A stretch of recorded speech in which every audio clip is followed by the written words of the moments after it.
Bonjour à tous, bienvenue pour un nouvel épisode du podcast. Aujourd'hui, nous avons le plaisir de recevoir Monsieur Patrice Armand. Bonjour monsieur, comment allez-vous? Bonjour, ça va, merci. Alors, vous êtes professeur à l'UT Clermont-Auvergne, à notre vous êtes professeur à l'UT du Puy-en-Velay. Est-ce que vous pouvez nous expliquer un petit peu votre rôle, s'il vous plaît? Alors, j'interviens comme enseignant à temps partiel à l'IUT donc du Puy-en-Velay en informatique graphique. J'interviens sur pas mal de ressources, mais en particulier les ressources liées aux bases de données, d'une manière générale, parce que c'est mon métier par ailleurs. Très bien. Alors, justement, un petit point sur vous avant qu'on commence l'interview pleinement. Est-ce que vous pouvez nous parler un petit peu de votre parcours jusqu'à aujourd'hui? Qu'est-ce que vous avez fait notamment comme études supérieures et qu'est-ce que vous avez fait comme travail, comme job avant d'arriver à l'UT?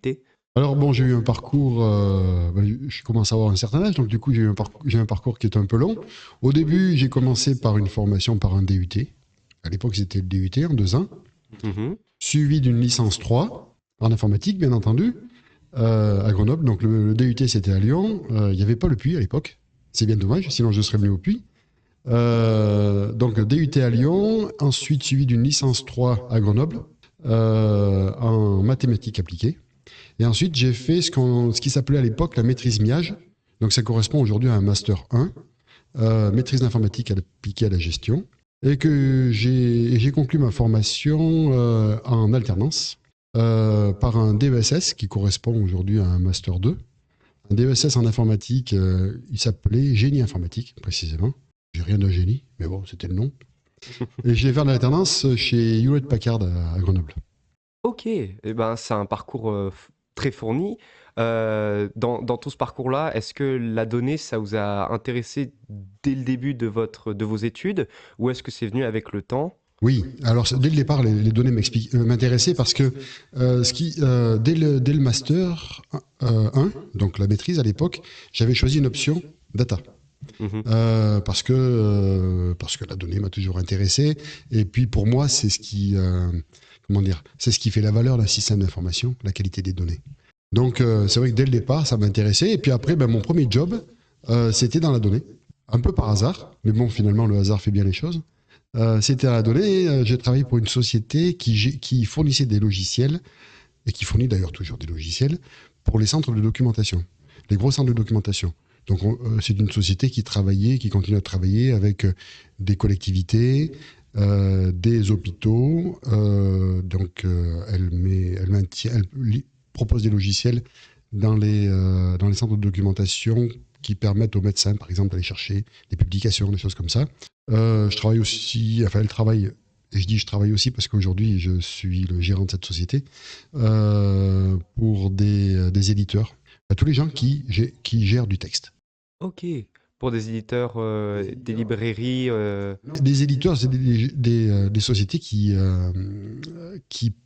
éditent des ouvrages. Oui, des maisons d'édition. Voilà, des maisons d'édition. Ok, très bien. Ok, bah c'est super, c'est un parcours professionnel aussi assez fourni. Alors du coup, est-ce que vous pouvez nous parler un petit peu de votre expérience professionnelle de la donnée aujourd'hui? Où est-ce qu'elle se retrouve? Sur Internet, mais aussi dans les entreprises, dans les applications. La donnée aujourd'hui, elle est un peu partout, omniprésente. Et comment est-ce qu'on la retrouve? Alors, la donnée, on la trouve partout, hein, puisque la numérisation de notre société a multiplié les données. C'est vrai que quand j'ai commencé ma carrière, l'Internet était balbutiant.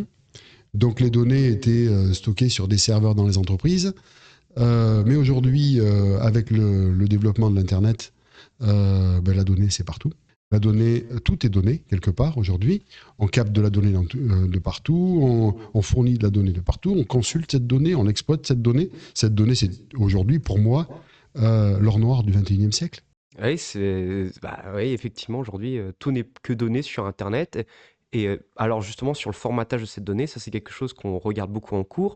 On commence notamment par du SQL. Et là, plus récemment, en deuxième année de BUT, on vient d'aborder le NoSQL.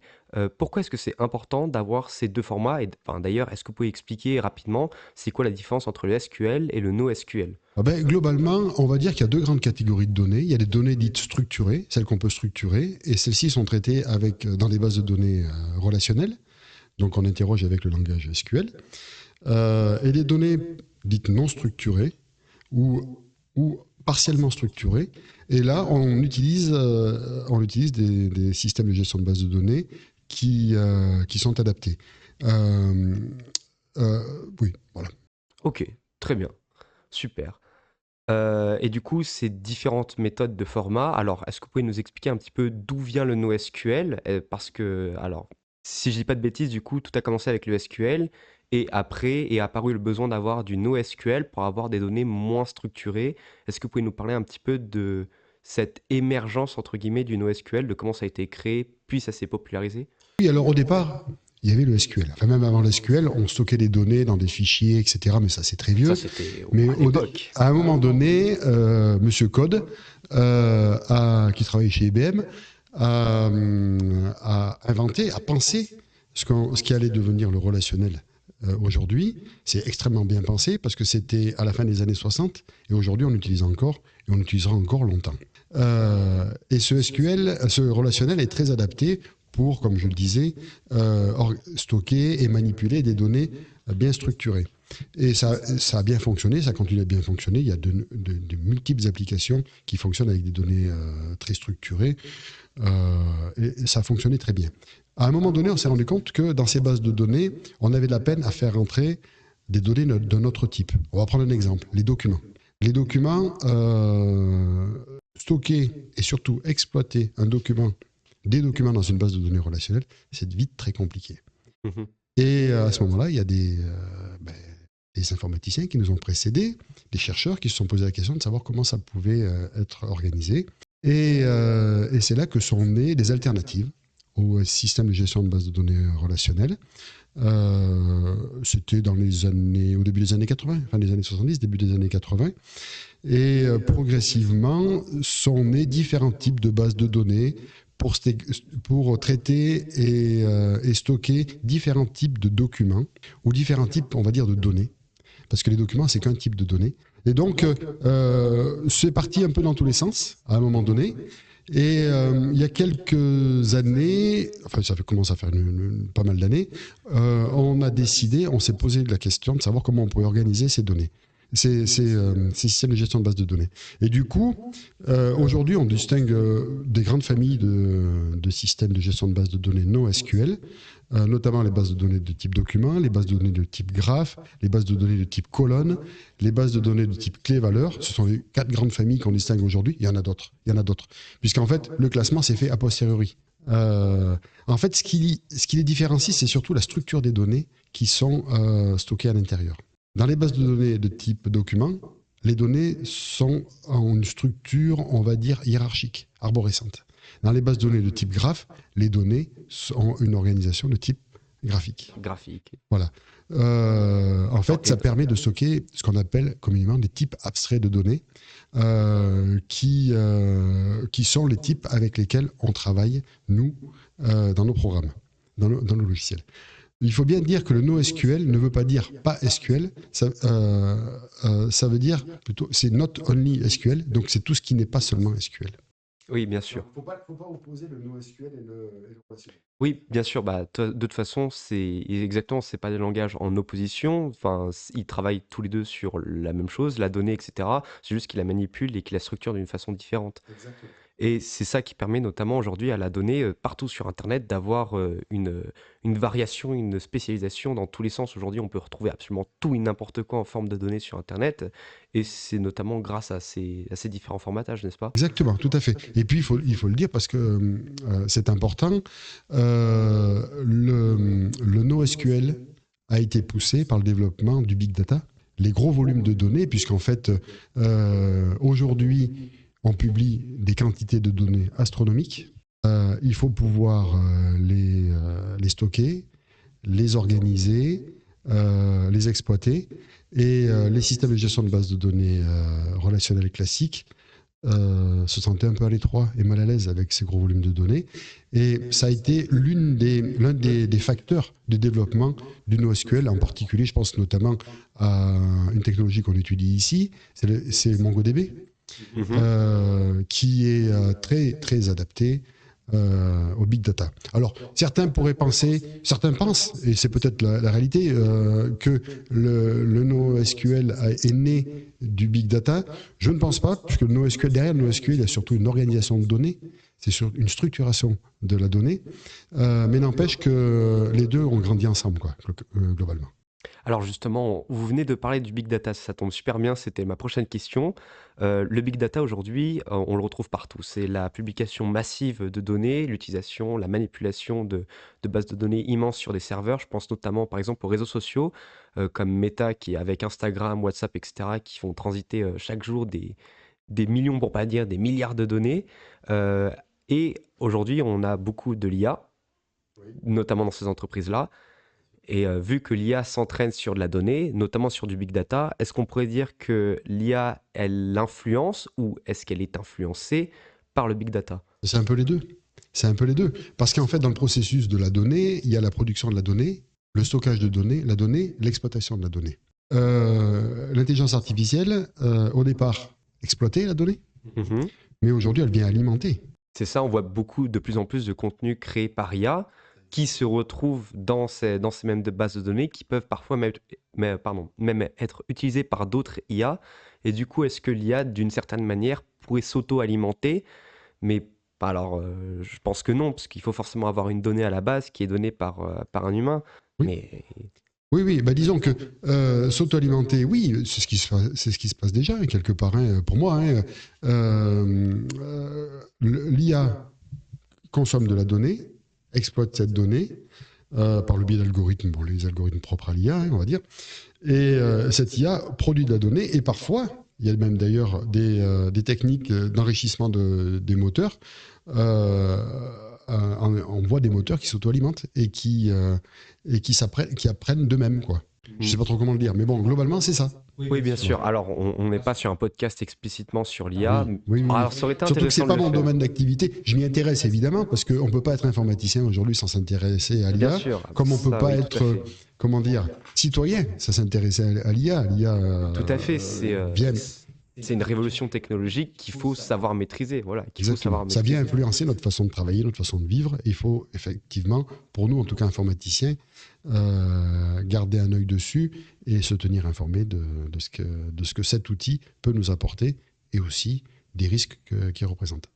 Alors justement, en parlant de sécurité, de risque, la normalisation des données, les conventions qu'on met en place pour gérer des bases entre elles, vers quoi on se dirige actuellement? On a abordé en cours notamment les formes normales, qui sont une certaine manière de formater, entre guillemets, une base de données, de la structurer. Est-ce que vous pouvez nous en parler un petit peu? Oui, alors en fait, nous informaticiens, on gère des bases de données et l'objectif de ces bases de données, c'est de fournir de l'information pour prendre des décisions, pour faire fonctionner les entreprises, faire fonctionner les administrations, etc. Donc, on a la responsabilité de fournir des données qui sont fiables. La normalisation, des données garantit, en tout cas, va dans le sens de la fiabilisation des données. C'est pour cette raison-là que derrière le relationnel, on associe, enfin au relationnel, on associe cette normalisation qui structure fortement les données et qui, en respectant un certain nombre de règles, garantissent au maximum la qualité de ces données. C'est l'un des inconvénients du NoSQL qui, bien souvent, accepte des données qui ne sont pas forcément, en tout cas filtrées, validées par le système de gestion de base de données. Un système de gestion de base de données relationnelle définit un certain nombre de contraintes qui s'appliquent aux données et qui garantissent que ces données sont viables. On va voir ça comme un filtre quelque part. Si les données passent dans le filtre, c'est qu'elles sont bonnes et on peut les mettre dans la base de données. Mhm. En relationnel, en NoSQL, C'est beaucoup plus permissif. voilà, c'est plus permissif. Alors, ça présente des avantages, mais en contrepartie, quand on est développeur, il faut en tenir compte et, en amont ou en aval, retraiter ces données par programme, par algorithme, pour en garantir aussi la qualité. Parce que, qu'on le veuille ou non, comme je le disais au début de ce propos, les données servent à prendre des décisions, parfois des décisions lourdes, de conséquences. Si elles ne sont pas bonnes, on ne prendra pas de bonnes décisions. Tout à fait. Alors ça, c'est un point à bien retenir. Alors pour rentrer dans un point beaucoup plus technique, alors tout à l'heure vous avez mentionné MongoDB. On travaille aussi notamment en première année de BUT, on travaille par exemple avec, PHP avec XAMPP, avec WAMP. Est-ce que vous pouvez rapidement nous parler, alors du côté purement technique, de différents logiciels que vous avez eu l'occasion de voir au cours de vos années, dans le domaine? Alors là, tu as utilisé tu as parlé de technologies, de logiciels qui sont pas tous, enfin, qu'on peut pas classer dans le même, dans les mêmes répertoires quelque part. Tu as parlé d'Example, par exemple. Mmh. Exemple, c'est un ensemble de logiciels qui regroupe à la fois un serveur web. Un serveur web, c'est un logiciel qui a pour but de servir des navigateurs au travers de l'Internet, donc qui a pour but de fournir des pages web, on va dire concrètement. Voilà.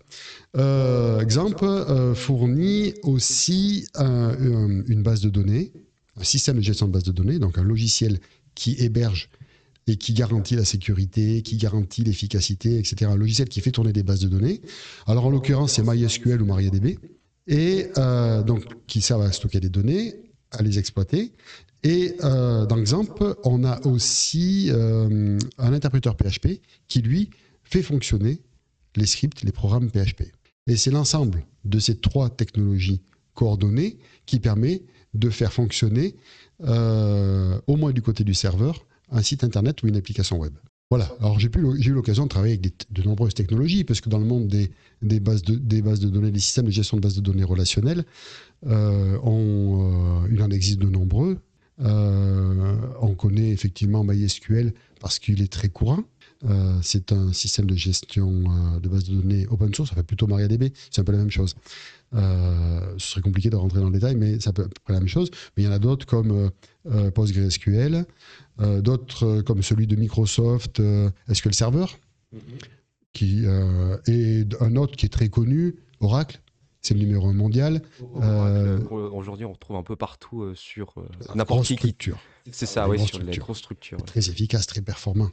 Et par contre, l'intérêt des systèmes de gestion de base de données relationnelles, c'est qu'on travaille, on les interroge, on les manipule avec le même langage. Quelle que soit la technologie, quel que soit le système de gestion de base de données, on utilisera du SQL.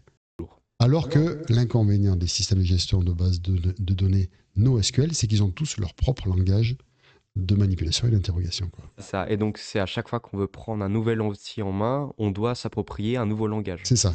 C'est vrai que l'une des forces du relationnel, c'est effectivement ce langage qui est commun. Il y a quelques nuances, quelques variations d'un système de gestion de base de données à un autre, mais dans les principes, ça reste le même langage. Super. Enfin, pour terminer un petit peu sur cette partie technique, est-ce que vous pouvez rapidement nous expliquer, alors ça on a eu l'occasion de l'avoir en cours, mais pour ceux qui n'ont pas eu la chance d'avoir vos cours, est-ce que vous pouvez nous expliquer rapidement la différence entre des données stockées en .json, en .xlm, en .xls? Alors, oula, c'est une... Ah oui, mais là alors, c'est un format, une organisation des données qui est différente chaque fois. JSON, c'est un format qui est adapté, un format de structuration des données, de représentation des données, qui est orienté hiérarchique, arborescent. Surtout documents. Voilà. Alors, documents et autres. Enfin, on dit que les documents, mais d'une manière générale, beaucoup de choses sont hiérarchiques dans le monde. Mais c'est vrai que les documents en particulier sont hiérarchiques. Dans un CSV, par exemple, qui est un format de stockage de l'information basique, très simple, d'utiliser au moins une fois dans sa vie sur Excel ou sur un exactement. logiciel Alors, simple, mais c'est pas parce que c'est simple que c'est mauvais, au contraire. Simple et efficace. Là, c'est une organisation sous la forme de table.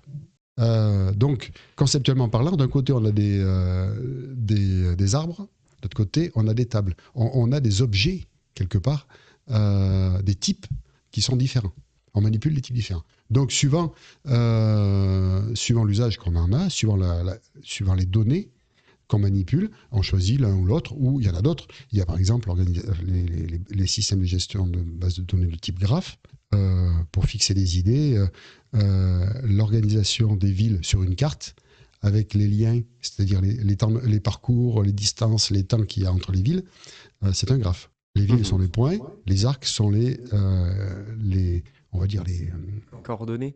Non, les graphes sont plutôt les temps de transport, en tout cas ce qui relie les points. Donc la route, par exemple, les routes. Oui, c'est vrai. On va simplifier ça, voilà. Et ça, c'est encore une façon de structurer les données. Donc, on a des outils pour organiser ces informations-là. Mais ces formalismes dont tu parles permettent de stocker quelque part un document. Mais nous, derrière, ces informations-là, elles sont stockées dans des bases de données. Elles sont mises dans des bases de données. Je ne sais pas si je suis clair.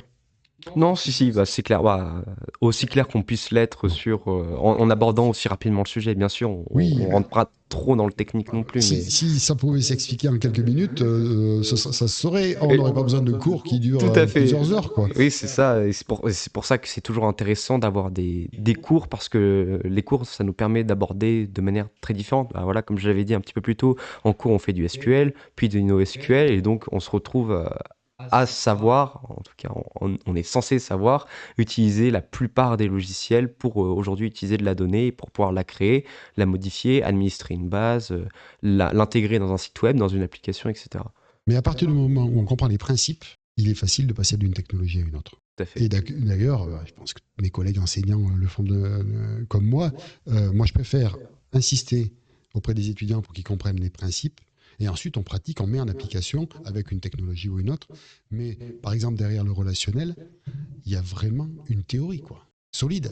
La preuve, c'est tellement solide que ça tient le coup 40 ou 50 ans après. Eh bien, parfait.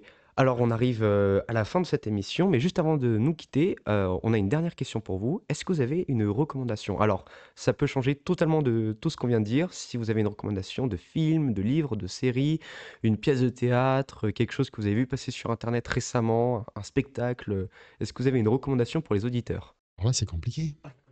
C'est compliqué. Alors, moi, personnellement, je lis beaucoup un monsieur qui a disparu il y a longtemps et qui écrivait, dans les années 60, qui écrit des années 60 aux années 80. Un monsieur qui s'est intéressé à la technique, d'une manière générale, qui a écrit des choses entre les années 60 et les années 80 qui résonnent aujourd'hui. Et c'est très étonnant.